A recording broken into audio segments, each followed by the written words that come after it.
Allez, vas-y, pourquoi pas. Vas-y, pourquoi pas.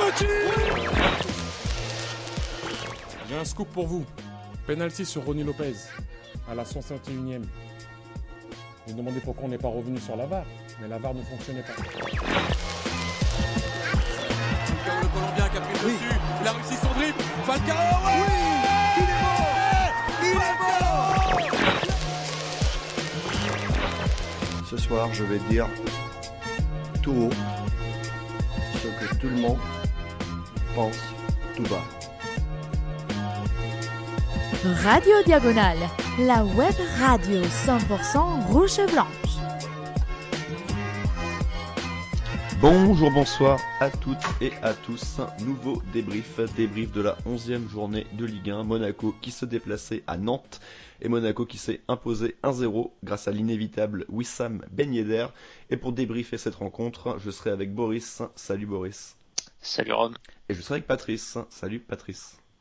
Salut à tous.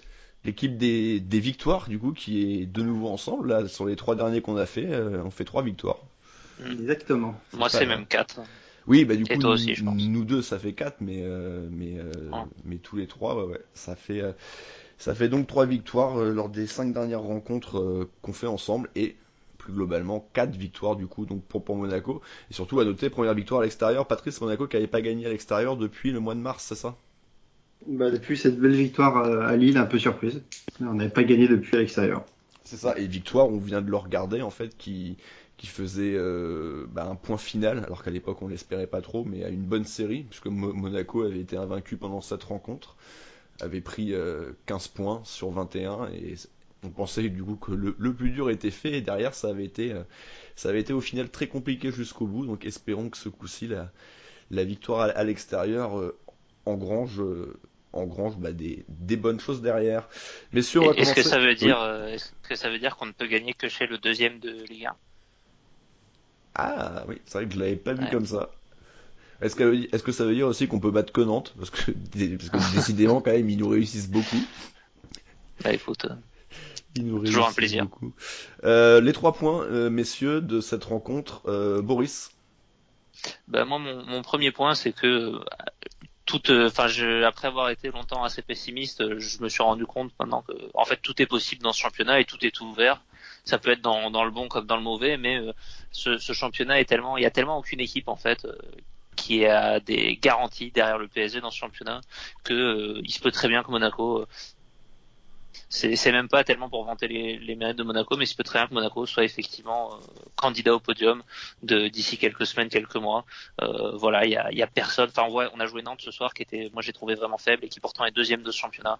Il y a personne n'est assuré de jouer le podium, donc c'est pas complètement impossible que Monaco soit dans le coup. On verra ça dans les prochaines semaines. Un deuxième point sur les côtés, j'en avais parlé l'autre jour. Sur le manque d'apport offensif. Ce soir, c'est plus l'autre côté, c'est le côté défensif qui m'a gêné. De manière générale, pour moi, c'est vraiment le gros, même si la défense centrale est pas terrible, c'est le gros point faible pour Monaco toute cette saison, c'est qu'on a des joueurs qui ne maîtrisent pas a priori cette position. Et ce soir, ils ont pas mal souffert défensivement, ils nous ont exposé. Et le troisième point, c'est le déclin, ça y est, de Slimani. Ce soir, pas de but, pas de passe décisive. Est-ce qu'il faut déjà le vendre? Est-ce qu'il faut casser le prêt? Est-ce qu'il faut le sortir de l'équipe? Je sais pas, mais c'est inacceptable. C'est inacceptable, en effet. Patrice, tes 3 points? Mon premier point, c'est la bonne série sur laquelle on est, sur 4 victoires en 5 matchs. Vu notre début de saison, on était loin de s'imaginer qu'on arriverait à redresser la barre aussi efficacement. Mon deuxième point, c'est le clean, parce que c'est assez rare depuis un certain temps d'arriver à avoir aucun but à encaisser, donc c'est vraiment à noter. Et mon dernier point, c'est Wissam Ben Yedder. Quel attaquant! Il y a un triplé ce soir, si on lui compte les 2 buts. Si on force un peu, ouais. Ouais, si on force un peu, faut dire vraiment il les met au fond. C'est surtout ça, sur ce point-là que je voulais voir. Pour un attaquant qu'on a acheté seulement 40 millions, je trouve que c'est vraiment extraordinaire qu'on ait réussi à l'avoir et qu'il soit chez nous. Et de mon côté, mes points, pour reprendre un peu ton point sur la série en cours, c'est plus le côté, voilà, on est donc sur les 5 dernières rencontres, on a pris 12 points. Il y a eu cet accident, ce gros accident même à Montpellier, même si on aurait pu à 2-3 reprises ouvrir le score, derrière on avait complètement pris l'eau. Mon deuxième point, ça sera le compte qui a été réellement décisif, et peut-être réellement pour la première fois, parce qu'en plus ça s'accompagne d'un clean sheet. Il fait 2 arrêts vraiment très très importants et décisifs. Et enfin, pour reprendre un petit peu aussi ton point, Boris, de problème des côtés, moi ça sera plus rapidement sur la fin, peut-être avoir un petit point sur Aguilar, qui semble pour le coup lui vraiment avoir perdu toute chance de jouer, parce que je pense que vraiment Jardim ne bougera pas Gelson. Après, de l'autre côté, je pense que c'est encore un peu ouvert. Dias, là, dernièrement, joue un peu, mais il faut quand même se rappeler que Ballo-Touré, au final, a peut-être encore plus joué. Je suis pas sûr qu'il ait réellement fait son choix. Mais donc, Aguilar, qui en plus, dans ce 3-5-2, est censé lui aller comme un gant, vu que c'était la formation qui était utilisée à Montpellier, et je crains en fait qu'on ne le voit plus beaucoup cette saison, en tout cas si on reste en 3-5-2. Si Jardim décide de repasser, pourquoi pas en 4-4-2 d'ici quelques temps, je pense qu'il redeviendra titulaire, mais j'ai des légers doutes quand même sur ce potentiel changement et ce retour à un 4-4-2. Tout de suite la rencontre, messieurs. Monaco qui a fait plutôt une bonne rentrée, bon début de match, et ensuite qui a eu un quart d'heure un peu plus compliqué. Je sais pas ce que tu en as pensé, Boris, mais les 5 premières minutes étaient plutôt correctes, et ensuite on a un peu plus subi. Ouais, c'est vrai que c'était une équipe de Nantes. Moi, j'avais du mal à représenter. Je pense que j'avais pas vu vraiment jouer cette saison, et où je voyais pas trop les joueurs qui pourraient être intéressants là-dedans. Mais c'est vrai qu'on a un début de match. Alors, t'exclus peut-être les 5 premières minutes, j'ai pas forcément noté de choses là-dessus, mais une équipe de Nantes bien en place, une équipe de Nantes qui nous domine plutôt sans que ça se concrétise non plus par des occasions trop franches, mais voilà, un rapport de force quand même à peu près équilibré au final. Même son de cloche de ton côté, Patrice? Oui, ouais, la même chose. On est bien rentré quand même dans le match. On a très rapidement su faire du pressing et même porter le ballon. C'est-à-dire qu'on a beau être à l'extérieur, c'est nous qui avions le jeu plus ou moins en main, ce qui est assez rare sur ce début de saison, donc c'était à noter. Et oui, donc et moi quand je parlais des 5 premières minutes un peu correctes, c'est que Monaco avait déjà eu une première occasion dès la 4e minute par Ben Yedder, mais c'est où il doit peut-être la laisser en fait de la tête à Gelson Martins, qui semblait lui pour le coup en meilleure position pour la mettre au fond. Mais voilà, c'était la seule occasion, mais elle était réellement quand même assez grosse, parce que la tête est vraiment à bout portant et il est mal positionné, donc elle part pas vers le but, mais c'était une vraie bonne situation.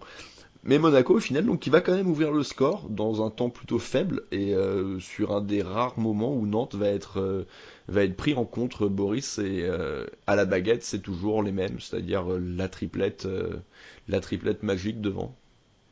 Ouais, on avait la triplette magique l'autre jour lors du dernier match, sauf que c'était Fabregas. Cette fois c'était Golovin, un peu dans le même rôle finalement sur cette action-là en particulier. C'est Slimani qui est à l'avant-dernière passe, on va dire, qui reçoit un ballon vraiment très excentré côté gauche, qui le temporise bien et qui le donne dans le bon tempo à Golovin. Rien de forcément exceptionnel, mais voilà, un jeu très juste de la part de Slimani. Et puis Ben Yedder qui fait le bon appel, et Golovin qui laisse pas rater l'occasion, quoi. On voit bien au ralenti qu'il y a une belle ouverture pour lui à faire, et il l'a fait dans le bon tempo. Après, Ben Yedder a un petit peu de chance aussi peut-être, et un peu de talent, sûrement un peu des deux pas tellement dans la finition, mais dans le fait de se trouver une position de frappe, parce qu'il y a quand même 2 défenseurs. Rip le genou, l'épaule de Fabio d'ailleurs au passage, parce que voilà, il s'est fait complet, enfin il a dû sortir sur blessure derrière suite à ce crochet de Ben Yedder, mais voilà, après une belle finition sous la barre de Lafont. Donc voilà, un très joli but encore, et puis ça fait plaisir de voir les trois joueurs offensifs impliqués. Et déjà le 9e but pour Ben Yedder, qui continue en 9 matchs, c'est ça? Ouais, il avait pas joué. Il était là au 2e contre Metz, mais il en avait peut-être raté un ensuite. Ouais, il me semblait que c'est le 9e, c'est ça. Ouais, il a été 8 fois titulaire, il y a une fois où il est rentré en fin de match, mais sinon parce c'était son 9e match. Il avait raté Lyon parce qu'il n'était pas encore là, et et il avait dû rater un match derrière quand il s'était un peu fait mal aux côtes ou à la hanche, je sais plus exactement, mais qu'il était sorti. Ah oui, il était sorti contre l'OM sur blessure. Ouais. C'était À la contre hanche. l'OM, oui, c'est ça. C'est qui l'avait blessé? Strootman qui l'avait blessé, non?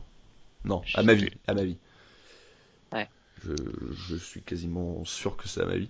En tout cas, voilà, Monaco qui mène 1-0, c'est ni contre le cours du jeu, ni logique au vu de ses 22 premières minutes de jeu. Mais derrière, Nantes qui va se procurer plusieurs occasions, Patrice, jusqu'à la mi-temps, et il va même y avoir une situation un petit peu bizarre juste avant la mi-temps avec ce corner, on y reviendra un peu plus tard, mais déjà, qu'est-ce que tu as pensé des 25 minutes qui ont suivi l'ouverture du score? J'ai trouvé que c'était assez équilibré, comme qu'on n'a pas reculé forcément, on n'a pas laissé le jeu forcément aux Nantais. C'était assez équilibré. Malheureusement, on leur a donné des fois des occasions tout seul en faisant des pertes de balles qui ont amené tout de suite des contre-attaques et des situations très dangereuses. Alors, heureusement pour nous, on a une tentative de lob qui est ratée. Alors, je pense qu'il y avait quand même mieux à faire, et aussi une tête à bout portant qui Bah, qui c'était juste arrête. après le but, à la Souvent. 25e, ouais, 25, 26e. Mais oui, c'est vrai qu'il y avait eu ce lob, ouais, sur cette grosse erreur de Badiachil. Badiachil, qui à côté de ça a fait plutôt un bon match, mais qui est quand même encore coutumier des grosses boulettes, et qui a failli encore coûter très cher. T'en parlais, Boris, dans un de tes points, le problème des côtés, et c'est vrai qu'en fait, globalement, les Nantais ont appuyé là où ça faisait mal, et pour synthétiser et pour vraiment parler de deux joueurs, ils ont plus appuyé sur Gil Dias et Jemerson, parce que Martins quand même ne fait pas le même travail défensif. Ouais, voilà, c'est ça, c'est que. Alors, faudrait voir quelles sont les consignes exactes. Est-ce que Gelson a plus de liberté et du coup c'est plus Jemerson qui est incriminé? Est-ce que Jemerson n'est pas aidé par Gelson? Mais en tout cas, ouais, il y avait surtout Moses Simon qui a pas mal causé de problèmes parce que il y a des défenses à 3 où tu as des centraux qui sont vraiment très à l'aise pour aller défendre les côtés, qui sont un peu des joueurs qui peuvent aussi parfois jouer latéraux dans des défenses à 4. Nous, c'est vraiment pas le cas de nos deux centraux là, donc ça peut être vraiment plus compliqué pour eux face à des joueurs rapides, des vrais joueurs de côté. Jemerson, il est obligé presque de faire un match d'arrière droit ce soir, et il est vraiment en grosse difficulté. C'est pas tellement là-dessus que j'ai le plus envie de l'incriminer, parce que je pense qu'il est vraiment mis à défaut aussi par ce système. Et ouais, Gilles Diaz aussi de l'autre côté, bon, c'est pas du tout un défenseur. Lui il avait pas forcément un adversaire, un opposant direct aussi gênant, mais on l'a senti quand même en difficulté. Et effectivement, ça nous coûte pas trop cher au final ce soir. Bon, à voir pendant quand même les prochains matchs, parce que il y a des choses à faire sur les côtés de l'Est Monaco, quoi, pour les adversaires. Est-ce qu'ils y arriveront? Ils y arriveront pas, on verra. Mais c'est sûr que les entraîneurs sûrement ont déjà identifié ce truc-là, continueront à l'identifier. On arrivera peut-être à le compenser par d'autres choses, mais ça me semble dur à penser que ça ne coûtera pas cher à plusieurs moments de la saison, quoi. Que ce soit Ballo-Touré et Aguilar, on t'en a parlé tout à l'heure, c'est pas forcément beaucoup mieux non plus. Donc j'ai pas forcément une solution à proposer quand je parle de ça. Donc c'est plus un fait que j'acte, on va dire, pour l'instant. Et je suis plus préparé à serrer les fesses sur cet aspect-là, on va dire. Ouais, et puis après il y a les cas Heinrich et Zagré qui sont hors du groupe, je pense pour des raisons différentes. Zagré il est peut-être encore un peu jeune. Donc pour le coup, moi je trouve pas ça complètement illogique de pas le voir. Heinrich, ça semble un peu plus flou. Les raisons, on l'a vu un peu la semaine dernière, il fait une très très mauvaise rentrée, mais d'un autre côté, ça faisait longtemps qu'il avait pas joué, donc on pouvait pas trop lui en vouloir. Là, il était de nouveau hors du groupe. Je sais pas trop pourquoi, peut-être parce qu'il est pas encore prêt tout simplement, mais ça semble à la place de qui il aurait été? Ou peut-être parce que Jardim l'aime pas. Ah bah à la place de Dias, parce que Dias c'est pas possible. Dias c'est le titulaire, donc c'est pas à sa place, c'est genre sur le banc. À la place de qui il aurait été? Ah oui, non mais moi c'est dans l'absolu. J'enlève Dias du groupe, quoi. C'est pas un joueur de Ligue 1. Il est déjà pas prêt à faire un match. Dias n'est pas un joueur de Ligue 1, mais bon ça sera, c'est un autre problème. Il se bat bien, il a plein de bonne volonté, contrairement à Ballo-Touré, donc au moins sur ça on peut pas trop lui en vouloir, mais après malgré tout, Ballo-Touré a pas vraiment des petites fulgurances que n'a pas trop Gilles Dias. Il a failli avoir cette passe décisive, malheureusement refusé pour hors-jeu en seconde mi-temps. En tout cas, Nantes qui va se procurer une énorme occasion juste avant la mi-temps, Patrice, et Lecomte qui va être une première fois très décisif en stoppant bien le ballon sur sa ligne d'une belle manchette avec une petite photo avec. Ah oui, c'est une tête vraiment à bout portant et du coup il a bien le réflexe d'arriver à plonger en arrière pour boxer le ballon, comme tu dis de la manchette. Donc vraiment un arrêt très important parce que là on est dans les arrêts d'arrêt de jeu vers la 46e de mémoire. Et du coup c'est vraiment très très bel arrêt qui nous permet de de partir à la mi-temps du coup avec l'avantage. De repartir avec l'avantage, voilà. Et là, c'est ce qu'on se disait un petit peu à la mi-temps. On avait peur de cette entame de mi-temps. Patrice, c'est toi d'ailleurs qui le soulignait parce que on a souvent eu tendance soit à se prendre des buts, soit carrément, même si c'était plus en tout début de saison, on se rappelle de ce fameux match face à Nîmes et le carton rouge de Jemerson, a un petit peu se tirer une balle dans le pied sur ces reprises. Là, pour le coup, Monaco a été plutôt sérieux dans cette reprise. Oui, parce que Nantes n'a pas été dangereux. Il y a une stat à un moment donné qui est apparu où on était en fin de match et que la dernière frappe qu'avait fait Nantes, c'était à la 45e, c'était justement l'action qu'on vient de parler. Donc on a bien réussi à les bloquer. Et j'ai peu souvenir sur la première demi-heure que Nantes était dangereux sur cette seconde période. En fait, ils ont eu Boris, ils ont deux situations. La première, c'est cette occasion un petit peu bizarre où Jemerson, une fois de plus, se fait dépasser et le centre lobe Lecomte. Et au final, il y a un Nantais qui arrive à la redresser sur le poteau. Ouais. C'était à la 51e, ça. Ouais, qui est un petit peu dans le dos qui part un petit peu dans le dos de Badiachil du coup. Alors bon, Badiachil pas forcément hyper responsable là-dessus, mais non, en fait, il est très attentif sur l'action quand même. Ouais, après, ça arrive dans un deuxième poteau, tu peux aussi penser que c'est la zone de Gilles Dias, quoi. Mais bon. Non, là on est sur le poteau, on n'est pas vers le poteau de corner. Ouais, c'est plutôt Badiachil, mais je pense qu'en fait ils sont tous un peu surpris par la trajectoire du ballon. Lecomte le premier d'ailleurs. Ouais, en fait après, vu l'angle d'où la prend l'attaquant, tu penses pas trop que c'est une action vraiment dangereuse au début. Après, bon, dans les faits, ça tape le poteau. Lecomte est quand même battu, donc. Oui, en plus, c'est qu'il est pas collé à son poteau, donc il est battu. Ouais. Donc voilà, et l'autre, ouais, c'est l'arrêt du pied du coup de Lecomte. Ouais, je mais pensais à celle-là que tu non, pensais. Non, je pensais à une autre avant. Où Lecomte n'est pas décisif sur le coup, mais c'est le corner avec un petit peu la blessure à la tête d'Adrien Silva qui va revenir avec son magnifique bandeau. Ah oui. Et la poussette. De Palois. Oui, voilà, la petite poussette de Glick dans le dos, mais comme il y en a des dizaines par match, et Palois qui en rajoute quand même bien une tonne, en plus c'est couplé avec une potentielle demi-main, ou je sais plus si c'est au cas-là, où il y a peut-être une main avec un duel avec Bakayoko, non du coup c'est pas la même, parce que c'était Palois, c'était en première mi-temps ça peut-être, mais en tout cas voilà, Monaco à ce moment-là qui est proche de peut-être concéder un penalty, et pour une fois, Boris, le VAR va dans notre sens. Pardon. Ouais, il n'y a pas forcément grand-chose. Après, c'est quand même toujours stupide de prendre ce genre de risque, entre guillemets, de la part de Glick. Ça sert à rien ce qu'il fait. Même si moi, clairement, c'est pas le genre de situation, quel que soit le sens où j'ai envie de siffler péno, c'est quand même con d'aller s'exposer à une interprétation d'arbitre là-dessus. Mine de rien, il le pousse quand même. Il a pas à le faire. Hein. Alors Pierre Ménès aurait sifflé penalty, hein, ça, je crois qu'on l'a bien compris. Maintenant, voilà, heureusement, le VAR n'est pas venu invalider cette décision. Je crois j'ai qu'il y pas avait l'impression que l'arbitre. Non, mais on lui a dit. J'ai l'impression qu'il attendait la blessure d'Adrien Silva, mais j'ai pas l'impression qu'il demandait regarder.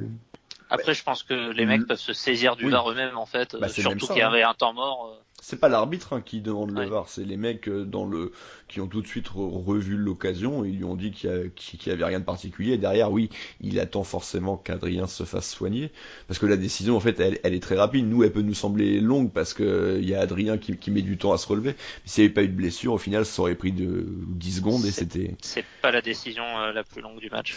Et c'est spoiler. Ben justement, voilà, dernière vraie grosse situation en fait du match pour nous, ce but de Ben Yedder. Alors on n'est pas revenu sur le second de la première mi-temps parce que pour le coup le hors-jeu était net et était vraiment direct dans la continuité de l'action. Le but, il n'y avait pas un retour et une petite phase de jeu en plus.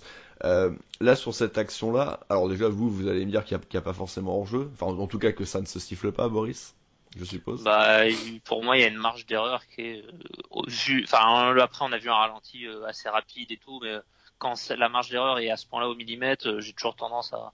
On a vu la ligne. Oui, mais les lignes, elles veulent rien dire. Enfin, c'est pas qu'elles veulent rien dire, mais il faut vraiment voir à quel moment exactement le ballon part du pied du joueur, etc. Et puis les lignes qui sont calculées sur les épaules qui par définition sont pas à terre.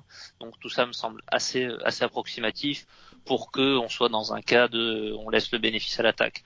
Après, je vais pas crier au scandale non plus, mais pour moi c'est plus une question d'esprit du football en fait, où pour moi arrêter l'action et arrêter le jeu pendant 3, je sais pas, j'ai pas calculé, mais on a dû pas être loin des 3 minutes, ouais, des 2-3 minutes non, pour pas aussi long que ça.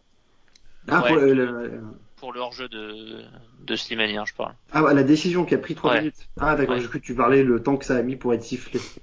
Non, pour vraiment le prendre la décision. En même temps, c'est sûr que la décision est peut-être pas facile à prendre. Eux, ils l'ont peut-être revu plusieurs fois, le ralenti. Mais bon, voilà, c'est toujours une question de plus d'esprit de la règle, on va dire, quoi. Ouais, bah moi. Après, je vais pas hurler non plus. Hein. En fait, l'arbitre siffle par défaut de mémoire. Hein. Oui. Donc, il n'y a pas non plus il laisse jouer parce qu'il sait qu'il y a le VAR. Il n'y a pas à invalider. Si il siffle un hors-jeu, il n'y a pas forcément à invalider. S'il siffle pas hors-jeu, il n'y avait peut-être pas à invalider non plus. Voilà, c'est ma position. Ouais, je comprends. Après pour moi, il y a encore une fois, c'est toujours ma position. Il y a hors-jeu. Le coup du ballon à quel moment il part du pied ou quoi, de toute façon, dans ce genre de situation, ça ne peut que profiter à l'attaquant, parce que la prise, l'arrêt sur image est au moment du contact avec le pied et le ballon, et Slimani court vers le but alors que le défenseur est arrêté. Donc même si tu prends un peu plus tard, parce que le ballon est encore en contact avec le pied, donc même si tu considères que le départ du ballon est quelques temps après, il se retrouve forcément un peu plus hors jeu que ça. Donc il peut être avant ou après. Là, j'ai pas fait gaffe. Ah non, parce que c'est forcément en contact avec le pied que l'image est arrêtée, le ballon est toujours en contact avec le pied du joueur. C'est jamais quand le ballon est déjà à 50 cm du pied. Donc ça dépend du réalisateur. Oh, faut pas non plus être trop. Après, moi, ce qui me dérange un petit peu plus, c'est le côté, même si là, je trouve qu'on est encore dans la limite acceptable, c'est le côté phase de jeu. Parce qu'il y a quand même une première phase de jeu avec Slimani, Ben Yedder qui pour une fois rate le but sur un bel arrêt. D'ailleurs, il faut quand même le dire d'Alban Lafont qui se détend bien au sol. Et derrière, il y a encore 2-3 passes, Diaz qui percute et qui retrouve Ben Yedder. Donc tout ça se fait relativement vite, mais est-ce qu'on peut vraiment considérer que c'est toujours la même phase de jeu ? C'est là où j'ai un peu plus de mal en fait. Ça ressemble plus à une décision qui pourrait être prise au rugby en fait, où les avantages sont beaucoup plus longs et où la vidéo permet de remonter même un peu plus haut. Là, pour le coup, c'est un peu plus problématique. Après, vu qu'à partir du moment où il y a hors-jeu, donc voilà, c'est juste ça en fait. Ma question, c'est jusqu'où on peut remonter, sachant que les Nantais récupèrent plus ou moins le ballon entre-temps, quoi. Je ne sais pas. Ce qui est dommage, c'est ne pas maîtriser cette règle. Non, personne ne la maîtrise trop encore. C'est encore trop nouveau. Donc oui, Patrice, tu voulais dire ? Ouais, non, je disais ce qui est dommage, c'est que du coup le hors-jeu est bien signé par l'arbitre de touche et du coup l'arbitre central laisse complètement jouer, même si, comme tu dis, il a le temps de faire sa frappe. Donc déjà rien qu'après la frappe, il aurait déjà dû siffler parce que Slimani a bien profité de l'action et il a réussi à faire une passe et il y a eu une action de jeu derrière. D'accord. Pourquoi il laisse jouer et jusqu'à arriver à une seconde action où Gilles Diaz va faire une passe décisive et qui a but et il annule à ce moment-là. Je suis complètement d'accord, il y a hors-jeu et ça doit être sifflé. Et ce qui est plus regrettable, c'est que ce soit pas sifflé avant et que ça nous fasse un ascenseur émotionnel pour rien encore une fois. Bon, après, c'est la passe de Gilles Diaz, il a pas apprécié l'arbitre. Ouais, c'est ça. Il s'est dit c'est pas normal et il doit y avoir un truc. Mais c'est vrai que oui, c'est plus l'ascenseur émotionnel. Honnêtement, on commence à être habitué. Moi, encore une fois. Cette saison, oui, en effet. C'est vrai que pour le foot, c'est assez nouveau, mais bon, moi c'est pas quelque chose qui me dérange trop. De toute façon, tu le sais quand tu peux avoir potentiellement des ascenseurs émotionnels. C'est déjà en temps normal, déjà quand tu regardais les matchs, t'avais des petits doutes. Sur 80% des buts, quand même, tu sais que le but va être validé, même sur 90% des buts, il y a aucune chance. Là, dès le début, j'ai eu un doute au moment de la passe sur Slimani, mais c'est vrai que vu qu'il s'était passé quelques secondes, j'avais un petit peu oublié. En tout cas, voilà, le but est refusé. Il n'y a pas non plus à crier au scandale. Monaco qui va tenir jusqu'au bout. Et Boris, toi, c'est marrant d'ailleurs que tu l'aies pas mis dans tes 3 points, je pensais. Le côté un petit peu frileux de Jardim qui au final va procéder qu'à un seul changement. Enfin, j'ai même pas envie de compter Fabregas, va procéder à un seul vrai changement à la 75e à peu près. Et 19. L'entrée de 79e. Ouais. Oui, donc encore un petit peu plus tard, avec l'entrée de Baldé pour Slimani. Assez étonnant ou plutôt logique vu que l'équipe fonctionnait relativement bien. Ouais, ça m'a pas plus étonnant que ça. Jardim même pas trop touché aux équipes qui gagnent ou qui marchent. Il y a pas il y a pas non plus sur le banc tant de joueurs que ça qui méritent forcément à part un peu Baldé et Fabregas, les deux qui sont rentrés de toute façon. Les autres tu peux légitimement penser que tu amoindris la qualité de l'équipe. Et en fait, même les joueurs un petit peu en difficulté, je pense qu'ils préfèrent laisser une équipe en place.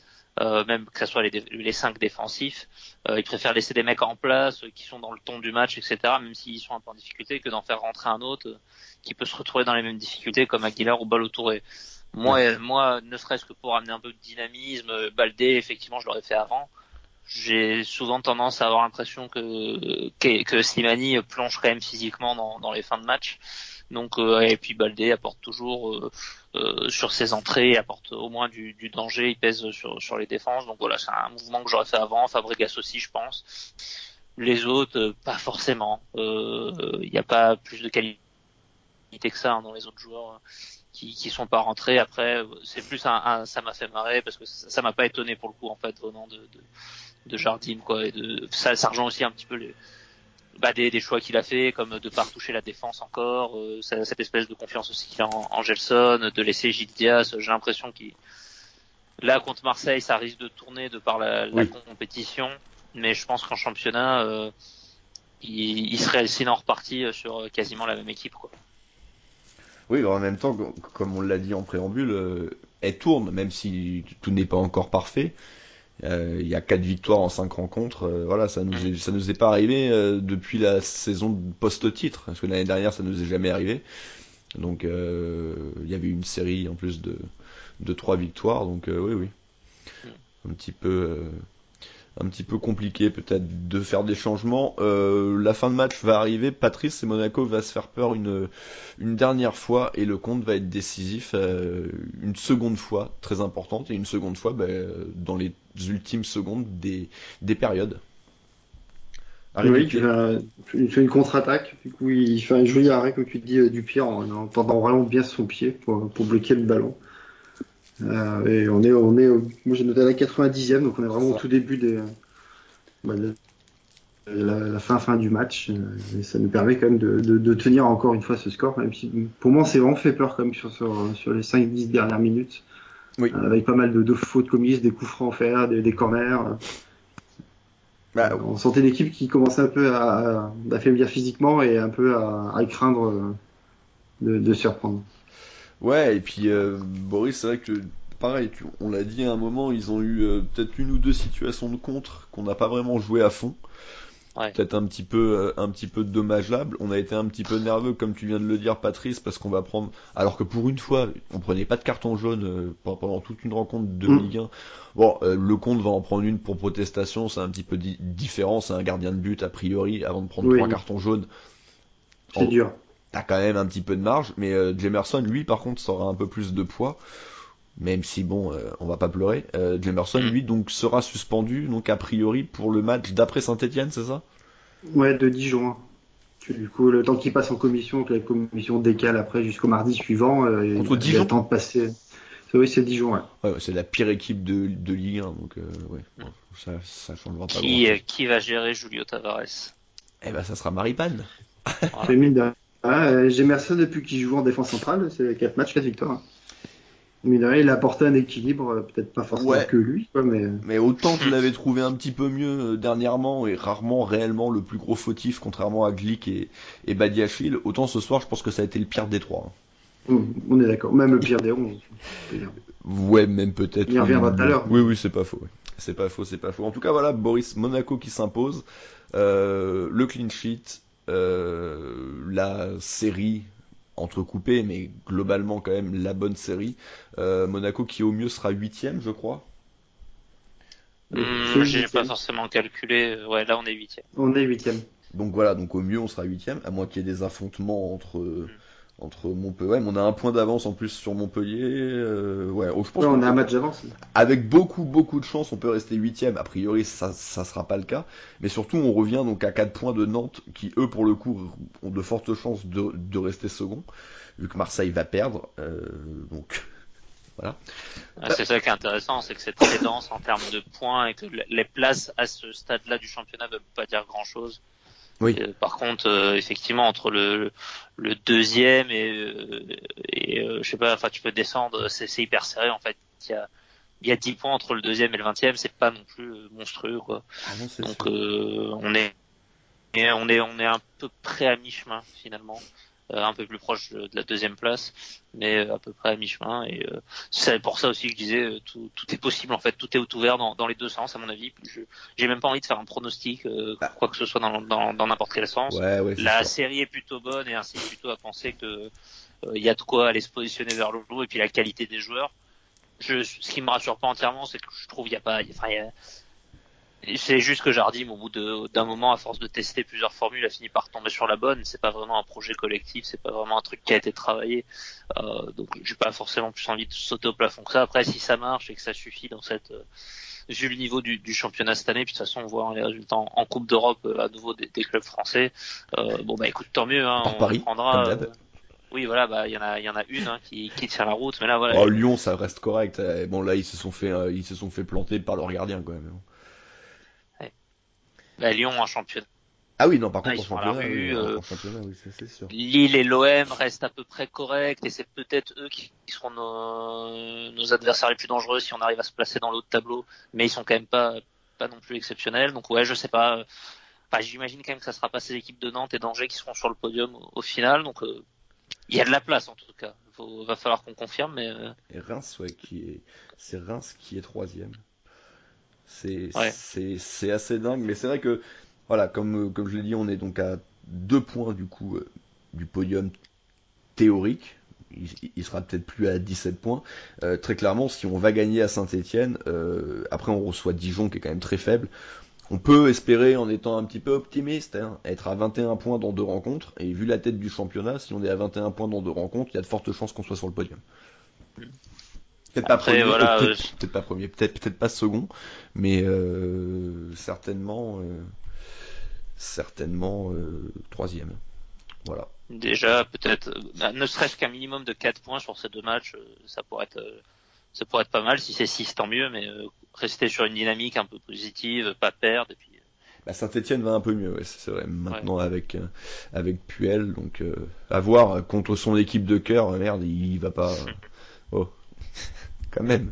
Ouais. Je te rappelle qu'il nous a fait descendre en Ligue 2. Oui, non, mais oui. C'est pas faux.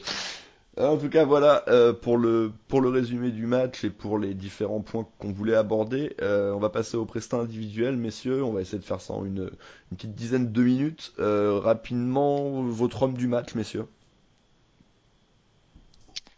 Pour ne pas dire Ben Yedder, je vais dire Lecomte, pour changer un peu, parce que il a fait... C'est le genre de match que j'aime bien d'un gardien dans le sens où il a pas tant d'arrêts que ça à faire, il est pas tant sollicité que ça, il y en a 2 gros et les 2 fois il est impeccable quoi. Donc voilà, garder sa concentration tout le match, être décisif au bon moment, donc à chaque fois en fin de mi-temps en plus, donc voilà, très très propre, qui répète, va falloir qu'il enchaîne ce genre de prestations maintenant parce que ça n'a pas toujours été le cas. Patrice. Ben Yedder, c'était un de mes 3 points pour moi, c'est lui que je trouve le meilleur, mais je suis d'accord pour dire que Lecomte est tout aussi important sur cette rencontre avec les arrêts qu'il fait. C'est lui aussi qui nous fait gagner des points ce soir. Et de mon côté, ça sera Lecomte grâce à sa dernière parade. Sinon, je voulais mettre Bakayoko, que j'aime beaucoup, ça tout le monde le sait, mais que je trouve tellement... Mais le homme du match à chaque fois. Non, mais que je trouve tellement important, tellement capital. Je pense que, évidemment, offensivement, ça se passe très bien, mais quand même, tu l'enlèves ce soir, jamais on gagne. Donc il est ultra important. Un petit peu de déchets techniques parce que c'est clairement pas son point fort, mais il a quand même aussi fait pas mal de bonnes montées de balles, trouvé des bonnes ouvertures, puis physiquement toujours cette impression de facilité. Je pensais réellement qu'il aurait un coup de moins bien parce qu'il avait eu une prépa un petit peu particulière. Au final, faut croire qu'il a peut-être quand même bien bossé cet été parce que le coup de moins bien qu'on pouvait craindre qu'il ait après 3-4 rencontres, il ne l'a pas. Donc je pense qu'en fait, il est parti maintenant jusqu'à la fin de saison, hors blessure. Malheureusement, on sait qu'il peut être aussi un petit peu sujet à ça, et ça serait une catastrophe parce que pour le coup, lui, on n'a personne pour le remplacer. Après, on joue un match par semaine. Ouais. Physiquement, c'est beaucoup plus simple que ce qu'on a pu faire par le passé, ou ce que Bakayoko a pu faire dans les clubs précédents. C'est vrai. Là, on va en jouer 3 cette semaine, donc mais j'espère qu'il les jouera parce que je pense que t'as pas tort sur un point, c'est que c'est sûrement le joueur le plus irremplaçable de l'équipe finalement. C'est pas forcément le meilleur, mais les autres, on aurait des solutions de backup pas si scandaleuses que ça. Là où lui, vraiment, c'est le désert et t'es vraiment à poil si tu l'as pas. Donc même contre Marseille en Coupe de la Ligue, j'espère qu'il tournera pas tout le match en tout cas, qu'il débutera. Et voilà, et j'espère. Voilà, c'est un joueur quand même qui a de grosses qualités physiques, je pense qu'il peut le faire. Si on joue toutes les coupes, grosso modo, on peut approcher d'une 50aine de matchs maximum sur la saison. Je pense qu'il les a dans les jambes sans trop de problèmes. Donc voilà, après c'est les blessures, faut espérer qu'il n'y en aura pas. C'est ça. Et puis il faut espérer qu'il soit bon pour nous et puis pour lui, parce qu'il a encore une petite chance. Non, arrête. Si, au milieu de terrain, en équipe de France. Nzonzi n'est plus là, donc il peut très bien prendre cette place-là. Il y a Tanguy. Oui, ça sera peut-être certainement l'un ou l'autre, mais bon, voilà. Le reste de l'équipe, Lecomte, donc on en a parlé, on l'a évidemment tous trouvé très bon. La défense centrale, qui veut s'en occuper, qui a quelque chose vraiment à dire sur les trois? Sur Jemerson, pour moi, comme je disais tout à l'heure, moi c'est lui le moins bon ce soir. Il faut bien en sortir un qui a été moins bon que les autres. Pour moi, c'est lui. Après, comme on l'a dit, c'est souvent retrouvé à défendre sur le latéral adverse, donc ce qui n'est pas du tout son rôle. La dernière fois qu'il a fait ça, on avait vu ce que ça donnait. Il a pris un rouge contre Nîmes. Donc, souvent en difficulté, c'est souvent fait passer par la vitesse, ce qui est étrange, parce que c'est pourtant lui qui est habituellement le défenseur le plus rapide qu'on ait. Voilà. Donc après, il a pris son carton et du coup, il sera suspendu. C'est sûr que si on compare à Glick, il est un peu plus rapide. Oui. Il n'y a pas de mal. C'est pas compliqué. Mec, il a fait une belle course, j'ai vu à un moment donné, Glick, pour revenir suite à un corner. Ouais, après, il a mis 10 minutes à retrouver son souffle, mais Sûrement. Il a même des rhumatismes à la fin du match, on a vu, il se tenait le dos et tout. Ouais. Boris, les deux autres, le vieux et le jeune. Glick a fait un match était assez correct, il a pas forcément été le plus sollicité. En fait, tu sens que c'est vraiment une défense qui est un peu toujours à l'arrache, qui dégage à aucun moment une sensation de maîtrise dans aucun match. Après, on n'est plus quand même au stade où ça craque tout le temps de partout, ça tient de briques et de broc, mais ça tient à peu près. Ça nous expose plus autant qu'avant, sûrement aussi par le fait qu'il soit 3 et plus 2. C'est un peu plus renforcé, il y a un peu plus de monde forcément empaqueté dans la surface. Mais il manque toujours quand même ce petit plus, ce patron qui rassurerait un peu tout le monde. Je pense qu'on aurait pu espérer de Maripane et qu'il n'est pas pour l'instant. Donc voilà, je pense qu'on va suer toute la saison avec ces trois-là derrière. On sera jamais complètement rassuré, mais au moins ça a retrouvé un poil de sérénité, de combativité.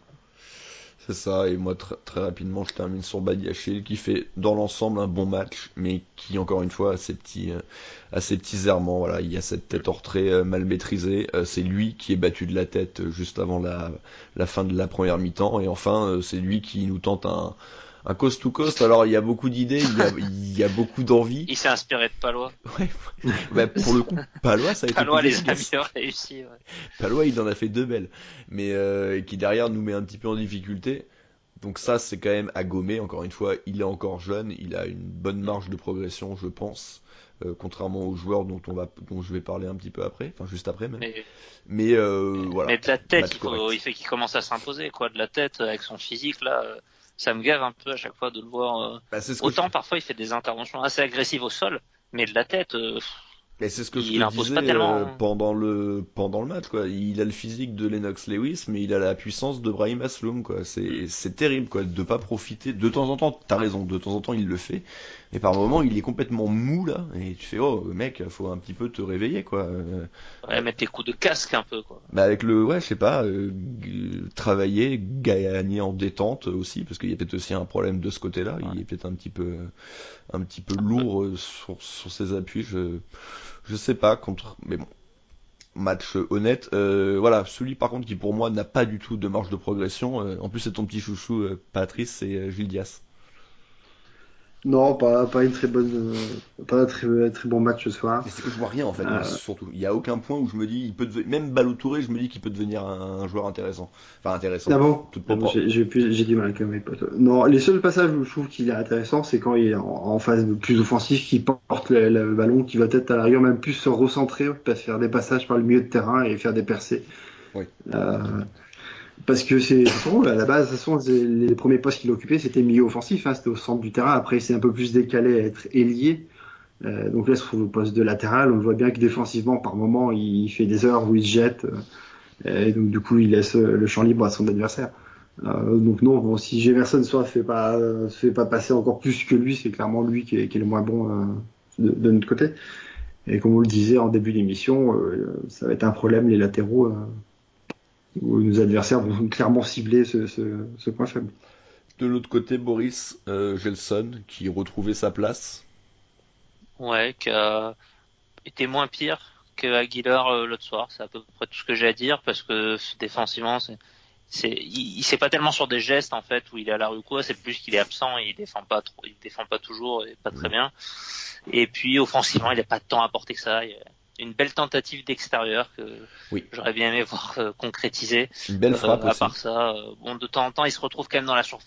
Il a pas forcément eu l'occasion de l'exploiter, mais même sur des centres. Donc bon, c'est bien qu'il y ait cette présence-là et ça pourra payer une autre fois. Mais c'est vraiment pas son match le plus intéressant ce soir.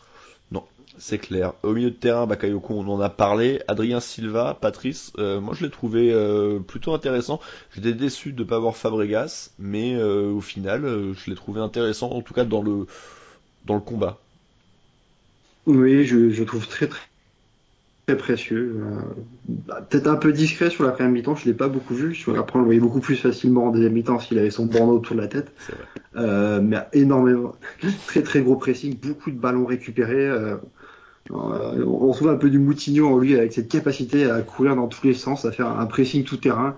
Bon après il y a une moins bonne qualité de passe clairement, mais je trouve qu'il est très précieux et il permet surtout à Bakayoko de jouer un cran plus haut, d'être un peu moins à la récupération et de pouvoir se projeter. Vraiment, je suis très content qu'il soit au club et qu'il soit resté, qu'on a réussi à le récupérer une année de plus, que c'est un très bon milieu de terrain. Golovin, Boris, qui du coup jouait 10, parce que Fabregas, comme on l'a dit, était sur le banc. Moi perso, je l'ai trouvé un petit peu absent. Après, il est décisif sur le but, donc déjà rien que ça, c'est évidemment très important. Mais c'est vrai que je le trouve un peu plus intéressant quand il est plus bas. Ouais, a priori. Un poste un peu hybride, 8-10, dans le sens où j'ai l'impression que c'était un peu, ça dépendait des phases, mais je voyais par moment plutôt Adrien en 6 et les deux autres en 8, alors quand même avec plus de projection de Golovin, ce qui fait qu'on le retrouvait quand même plus souvent derrière les deux attaquants, mais c'est vrai que moi aussi je l'ai trouvé assez discret. Deuxième mi-temps, on l'a pas vu. La première, à part ça passe, on l'a pas vu tant que ça non plus. Donc c'est dommage, il fait pas forcément un meilleur travail là-dessus que ce qu'a pu faire Fabregas au dernier match. Lui aussi aurait pu sortir finalement dans ce match. Jardim a fait un choix plus conservateur, plus défensif en sortant Ben Yedder, mais ça aurait pas été un scandale de sortir Golovin aussi. Voilà, ça n'a pas forcément été son match le plus intéressant, alors que il a de quoi faire avec ce duo d'attaquants pour combiner. Et justement, pour conclure ce duo d'attaquants, donc Ben Yedder, on en a parlé, on est quand même évidemment tous proches de le mettre homme du match, ou en tout cas dans le top 3, il marque un but, il y en a 2 qui sont refusés, il est toujours aussi capital, mais Slimani, Boris, c'était ton 3e point un petit peu décalé évidemment, mais qui certes pour une fois n'a pas été décisif directement, mais qui a quand même encore régalé de 2-3 déviations et gestes bien sentis. Ouais, il a joué très très juste pendant tout le match, à part un petit déclin physique comme d'hab en deuxième mi-temps, mais voilà, tout ce qui fait des petites déviations, des petites remises, des appels, du travail défensif, c'est très très propre, c'est un joueur très précieux, on le découvre pas ce soir, mais c'est toujours bien qu'il le confirme, parce des fois on se demande quand le conte de fées va s'arrêter avec lui, quand est-ce que la blague peut-être va s'arrêter, quand est-ce qu'il va arrêter de surperformer. Est-ce qu'il va s'arrêter de se performer? Pour l'instant, non. Voilà, c'est encore un très bon match. Il va pas marquer, faire des passes à chaque match, mais il est quand même dans un match comme ça, il reste très très précieux. Donc voilà, c'était effectivement un trait d'humour pour au cas où certains ne l'auraient pas compris. Oui, c'est pas faux. Dans l'intro. Ouais, surtout que les gens ont tendance à commenter direct, donc il y aura peut-être quand même un petit... Bref.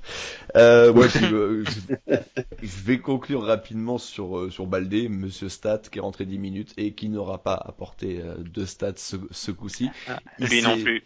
Il s'est échiné à essayer d'obtenir des coups francs sur Palois, mais l'arbitre visiblement n'est jamais tombé dans son piège un petit peu grotesque, peut-être. Il avait tendance un petit peu à se laisser tomber.